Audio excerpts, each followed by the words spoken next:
할렐루야, 준종 목사와 함께하는 영성 산책 시간입니다. 룻기는 아주 평범한 사람들의 이야기입니다. 어떤 면에서는 너무나 평범하기 때문에 모든 사람들의 사랑을 받는 이야기라고도 할 수가 있습니다. 지금 내가 겪고 있고 또 겪어왔으며 고민하였던 이야기들이 그대로 기록되어 있기 때문에 모든 사람들이 다 공감할 수 있는 이야기죠. 룻기의 시대적 배경은 1장 1절에 사사들이 치리할 때라는 말이 나옵니다.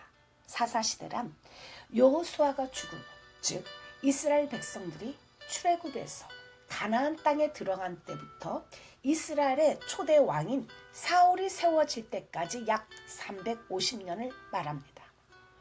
이 시대의 특징은 무질서와 흑암이라는 두 단어로 설명이 되죠. 그때 이스라엘이 왕이 없으므로 사람이 각각 그 소견에 옳은 대로 행하였더라. 사사기 21장 25절 말씀입니다. 왕이 없었다는 말은 하나님을 향한 신앙이 없었고 하나님을 두려워하는 참된 지도자가 없었다는 말입니다. 곧 무질서의 시대였죠.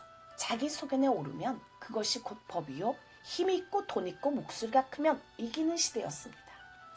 이러한 시대 속에서도 엘리멜렉의 가정은 신앙으로 잘 이겨왔습니다. 비록 암흑시대요 무질서의 시대였지만 신앙으로 살아가려고 애를 쓰며 잘 버텨왔죠. 그런데 어느 날 결정적인 고통이 그들의 가정을 송두리째 흔들어 놓고 말았습니다.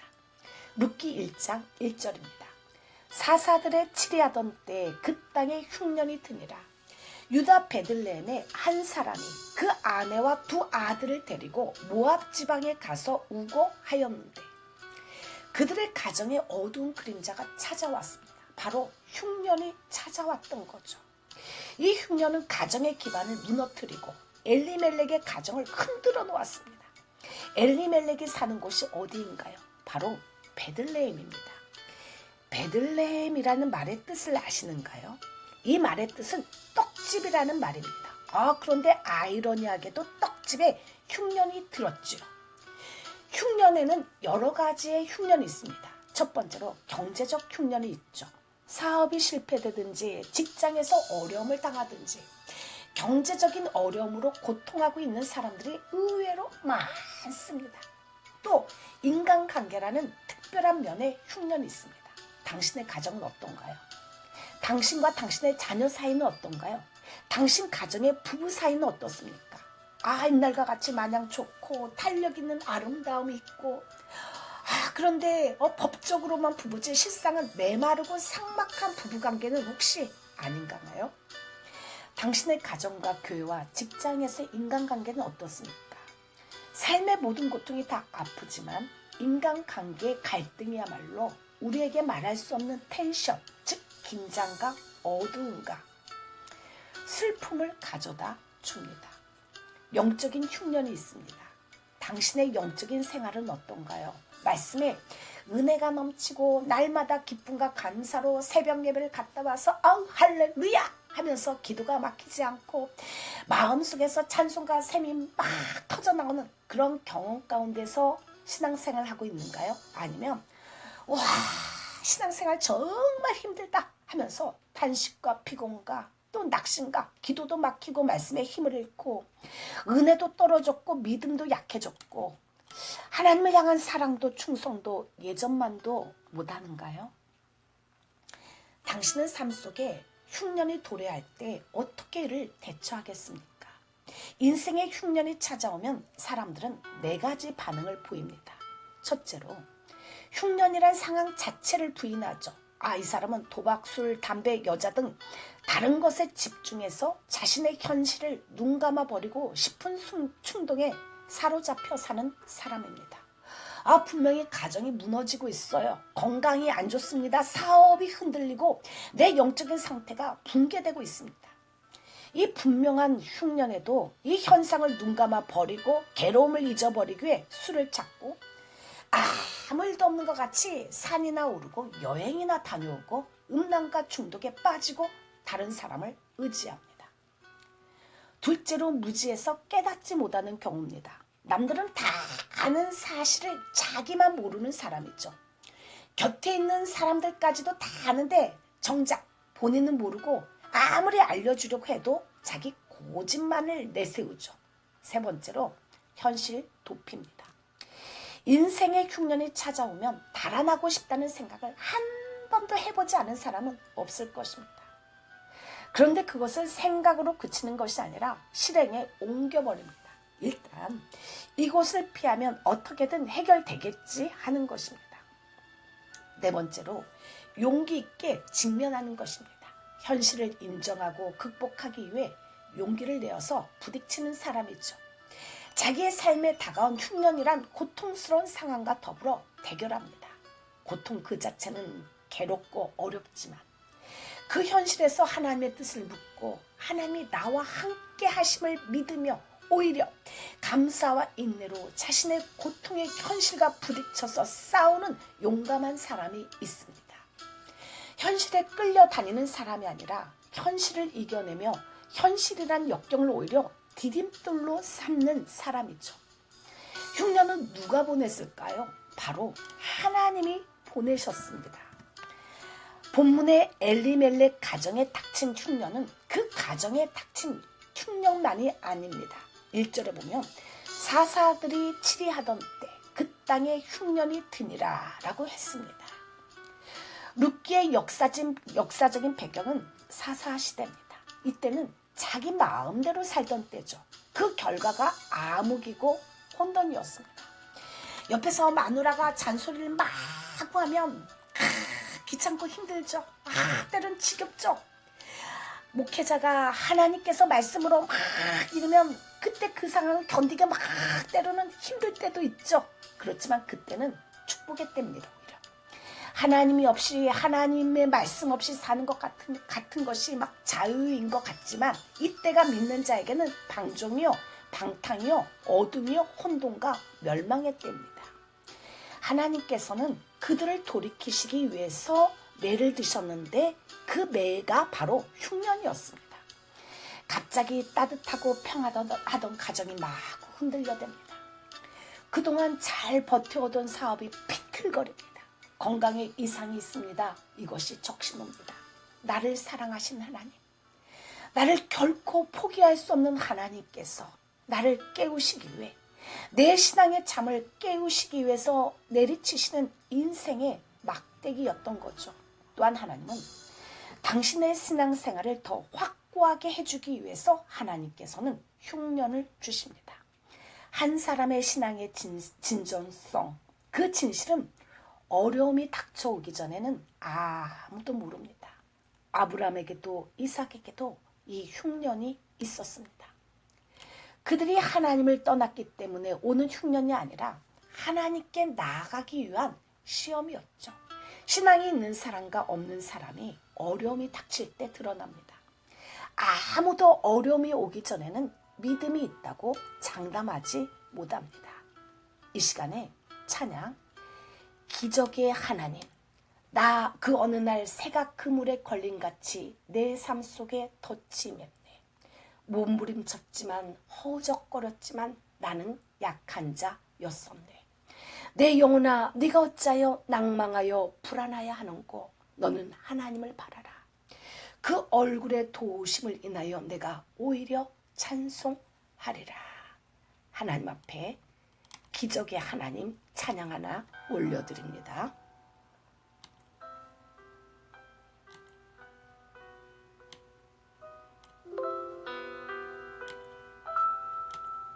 그 어느 날 새가 그물에 걸림같이 내 삶 속에 덫이 임했네. 몸부림쳤지만 허우적거렸지만 나는 약한 자였었네. 내 영혼아 내가 어찌하여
할렐루야.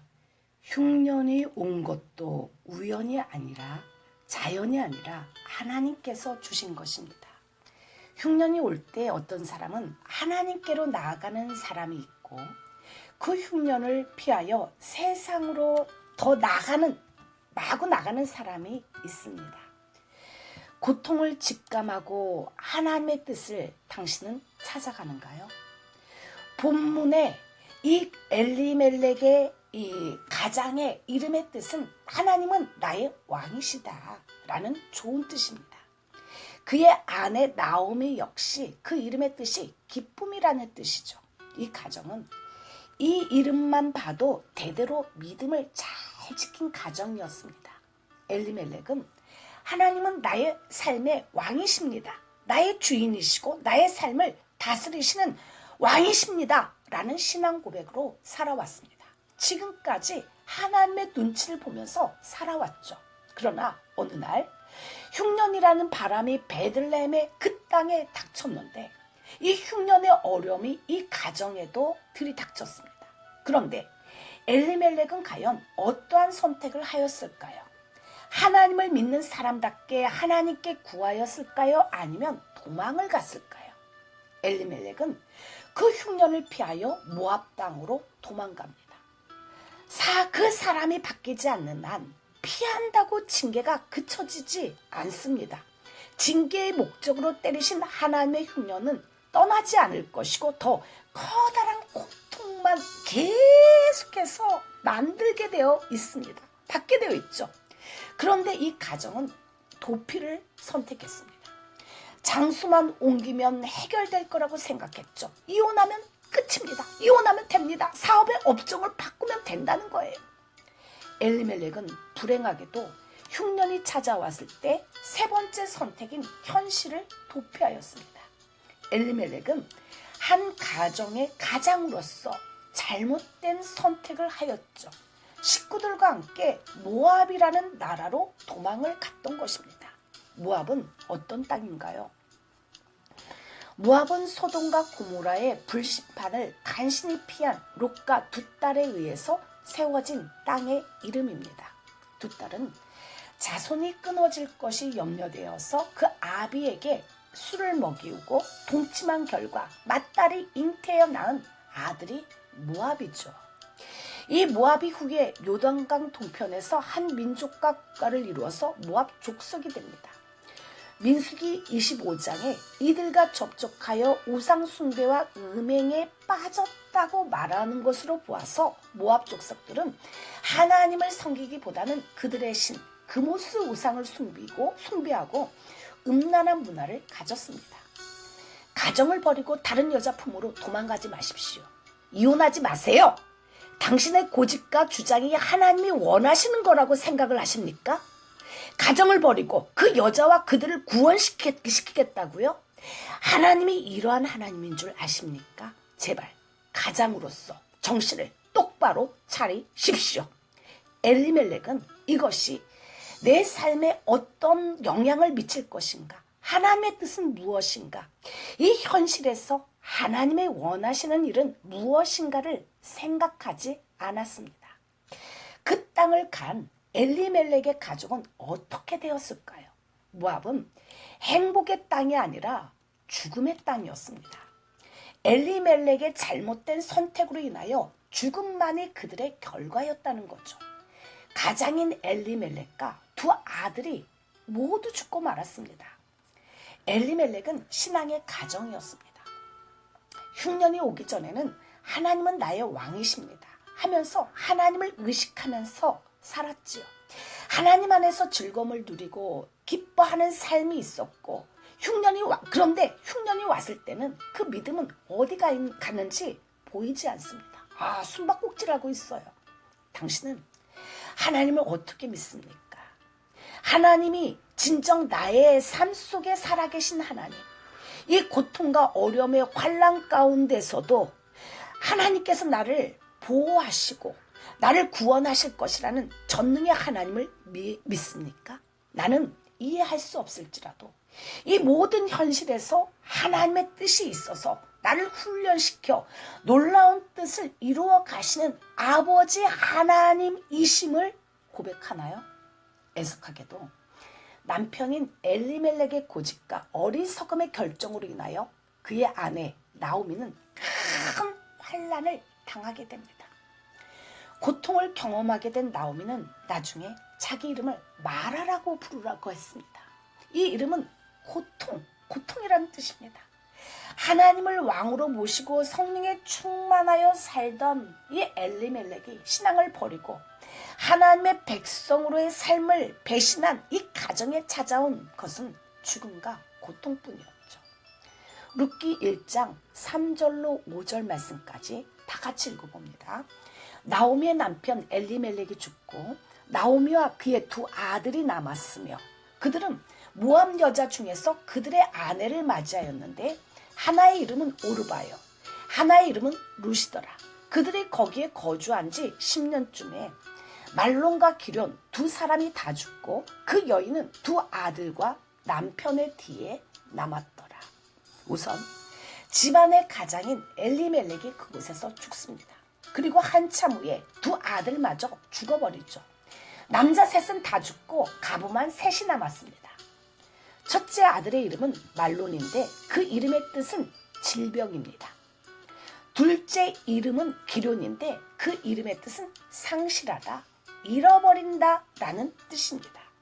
이 두 아들의 이름은 하나님을 떠난 가정이 그 유랑하는 생활의 결과에 대한 상징적인 이름입니다. 이 세상의 것을 취하기 위해서 하나님을 버리고 하나님의 약속을 잊고 사는 그 가장의 생활, 그 결과는 불행이요 죽음이요 다 잃어버리는 것임을 보여줍니다. 도피는 결코 현실의 어려움을 해결하는 방법이 아닙니다. 흉년은 하나님이 주신 것이죠. 그러므로 하나님이 이 흉년을 통해서 나를 만드시고 고치시려는 것은 무엇인가? 무엇을 이루려고 하나님이 하시는가? 라는 하나님의 뜻을 먼저 찾아야 합니다. 다윗은 남편이 있는 여자와 간음을 했죠. 성관계를 했습니다. 거기서 그친 것이 아닙니다. 밧세바의 남편을 죽음으로 몰아넣었죠. 교만하게 인구조사까지 했습니다. 재질이나 재경중을 따지고 보면 다윗이 훨씬 악합니다. 사울과 다윗을 모른다고 가정하고 누가 더 악한지 묻는다면 다수가 다윗이 더 악하고 나쁜 놈이라고 대답할 것입니다. 그런데도 성경은 다윗을 내 마음에 합한 자라고 설명합니다. 이것이 납득이 가나요? 왜 이런 오해와 납득하기 어려운 일들이 벌어질까요? 다윗은 범죄했지만 하나님을 향한 뜨거운 마음이 있었고 하나님의 용서와 하나님의 뜻을 구하였습니다. 다윗의 마음은 항상 하나님을 향해 기울어져 있었죠. 하나님을 향한 운동성이 있었습니다. 반면에 사울은 오로지 자기 고집만 있었습니다. 하나님을 향한 마음이 없었어요. 하나님을 믿었지만 자신의 고집대로 행했죠. 하나님은 다윗의 그 점을 귀하게 보셨습니다. 하나님을 향한 뜨거운 마음과 뜻을 구하는 자세. 모든 고난에는 하나님의 뜻이 있습니다. 하나님께 기도해야 합니다. 하나님의 지혜와 도우심을 구해야 합니다. 내게 닥친 흉년이 경제적이든지 부부관계의 흉년이든지 영적인 면의 흉년이든지 그 흉년을 통해서 하나님께 나아가야 합니다. 우리네 인생길은 늘 풍년만 있는 것이 아닙니다. 가다 보면 폭풍도 지나고 캄캄한 밤도 지나갑니다. 높은 산을 올라갈 때도 있고 거친 들판을 쉬도 없이 걸어갈 때도 있습니다. 오르막길이 있는가 하면 천길 낭떠러지도 만나지요. 이러한 상황을 만날 때 우리는 어떠한 태도를 취하는가요? 도피하는 사람도 있을 것이고 주저앉아 버리는 사람도 있을 것입니다. 그러나 아주 분명하고 자명하고 확실한 사실은 우리는 하나님의 자녀입니다. 하나님의 아들과 딸이죠. 변호사의 자녀들도 봐요. 대단하잖아요. 대통령 자식이라 봐요. 의사 자녀라 봐요. 얼마나 대단합니까? 그러나 우리는 그것보다 더 높으신 하나님의 자녀입니다. 하나님의 자녀답게 비겁하지 말고 우리 주님 앞에 물어보시고 서 있을 수 있기를 축원드립니다. 주님, 이제 인생의 흉년이 인생을 망하고 죽게 하는 것이 아니라 오히려 주께로 돌이키는 기회가 되게 하시고 인생이 역전할 수 있는 디딤돌이 되게 하여 주시옵소서. 흉년 속에 있는 하나님의 뜻만을 보게 하시고 하나님이 기뻐하시는 선택을 하게 하여 주시옵소서. 예수 이름으로 기도를 올려드립니다. 아멘. 이제 아버지의 집으로 라는 은혜로운 찬양을 하나님 앞에 올려드립니다.